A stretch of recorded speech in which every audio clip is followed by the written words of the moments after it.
દેશમાં સતત વધી રહેલા ઓનલાઈન ગેમિંગ અને ઈ સ્પોર્ટ્સ સેક્ટરને કંટ્રોલ કરવા માટે ભારત સરકારે મલ્ટી મિનિસ્ટ્રી ઓથોરિટીની સ્થાપના કરી છે।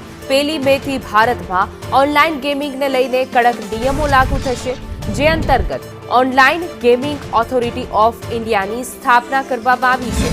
આ નવી ઓથોરિટી ગેમ્સના રજિસ્ટ્રેશનથી લઈને યુઝર્સના ડેટાની સુરક્ષા સુધીની તમામ બાબતો પર બાજ નજર રખાશે। આ નવી સંસ્થામાં માત્ર કોઈ એક જ વિભાગનું રાજ નહીં હોય, પરંતુ તેમાં મલ્ટી મિનિસ્ટ્રી મોડેલ આપવાનું હોય છે।